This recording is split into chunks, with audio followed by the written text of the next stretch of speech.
We finally got the Kenobi trailer. It feels like it's been forever waiting for this, but it just dropped today. And I'm just going to be telling you guys my thoughts on it. This isn't some breakdown. I generally don't really do breakdowns. This is just me giving you guys my thoughts on it, because if you've been around the channel for a while, you know that Obi-Wan Kenobi is my favorite Star Wars character of all time. Always has been, always will be. So I've been waiting for this for years. I have been waiting for more Obi-Wan content and to get a Kenobi show. Oh man. It's like, just when I thought I was out, they pulled me back in, because these Book of Boba Fett was horrendous. It was so bad. The sequel trilogy was horrible.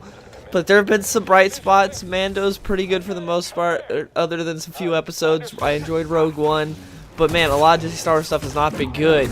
But this trailer, it's a good trailer. It's a really good trailer. It gets me hyped. Seeing him back as Obi-Wan. Ewan McGregor looks great as always. But man, just don't do that. Don't give me hope.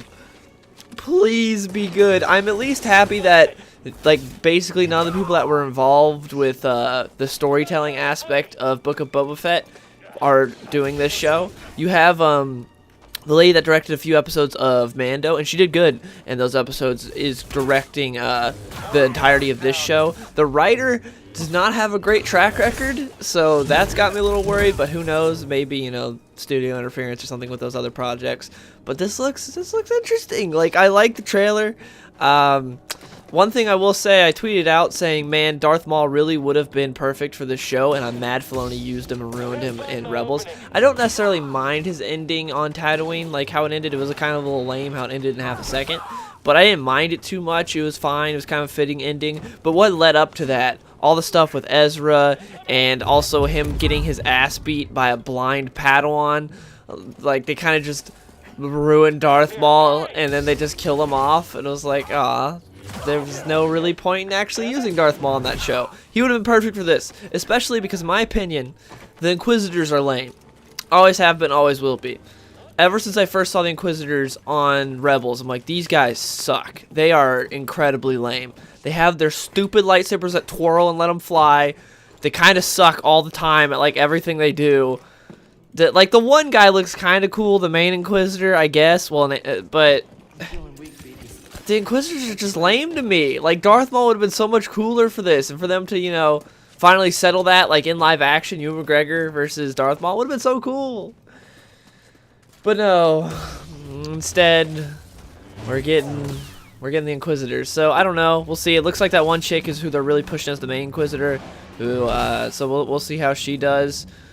She doesn't particularly have a great design. She has, like, the same kind of lame design that all the other Inquisitors are, which is just like they're in all black and they have some red lights, and that's it. The one guy just looks interesting because he's like just his alien design, you know, the guy from Rebels. That alien looks cool.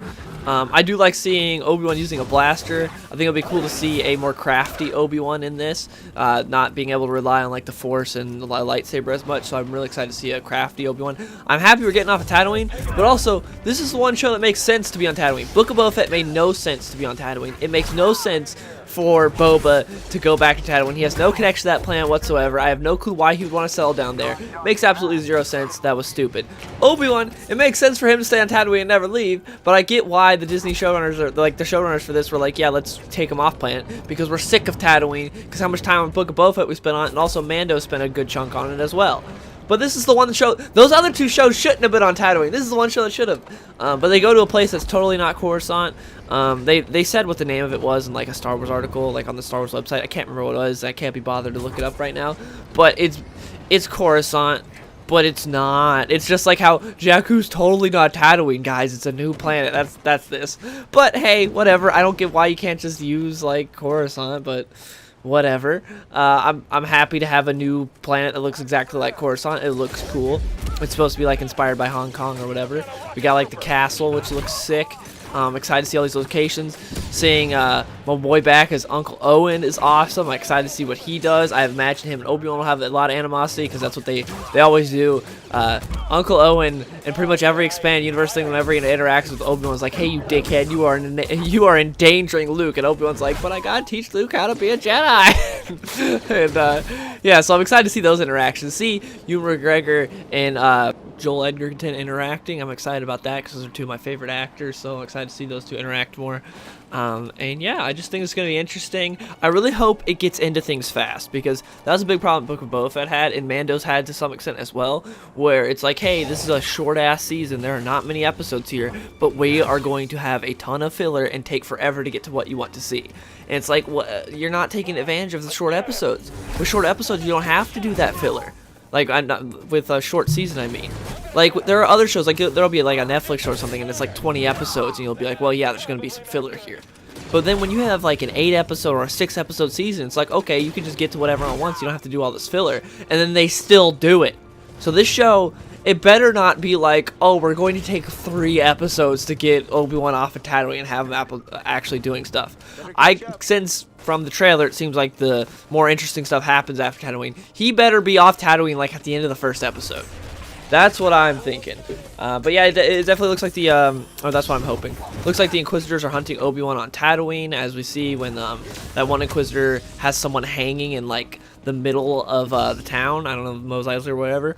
So, yeah, it looks like they're going to be hunting Obi-Wan. They're probably making examples of people, being like, hey, if you have information on a Jedi that's hiding out here, you know, this is what we're going to do to you if you don't tell us. And, of course, the narration from the Grand Inquisitor is talking about how, like, Jedis can't resist, and it's like, okay, well, are they talking about him just in general helping people? Or are they talking about there's another Jedi in need and their code makes it to where they need to help each other? So is there another Jedi that Obi-Wan's trying to help? There's one part to where the Grand Inquisitor is asking, like, where is he, to a bald guy, and from the back of the head, you can't tell who it is, but I'm like, I'm wondering if that's Tamara Morrison, and he's going to be playing a clone. Because, you know, he's all in on all the Star Wars stuff. Like, he came back to play Boba, like, he's back. So I wonder if they could get him again to be, like, to play a clone. Like, he could be Commander Cody or Rex or something. So I wonder if anything's going on with that.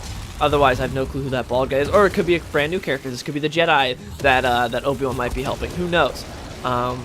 But yeah, also, I have heard that there are leaks. I've been staying away from them. So if you read the leaks, please don't leave them in the comments. Don't be like, oh, you're completely wrong about everything you're saying. This is actually what happens because it's a leak. Don't do that. Just keep that to yourself, okay? This is not a place for leaks. This is just, I'm a fan of this, and I'm speculating, and I'm excited to see how it goes. But yeah, I'm interested to see it. I'm excited to see Obi-Wan possibly tearing up some stormtroopers and tearing up some Inquisitors. The problem is, like, a lot of these Inquisitors have, like, been used in other things, so we know how they meet their end. So that kind of ruins some things, because, like, man, it would have been cooler if they used, like, new Inquisitors. Some of them are new, but some of them have been used previously. If they used some, like, newer Inquisitors that we didn't know how they meet their end, so, like, Obi-Wan could just, like, take out a bunch of Inquisitors or something, that could be cool.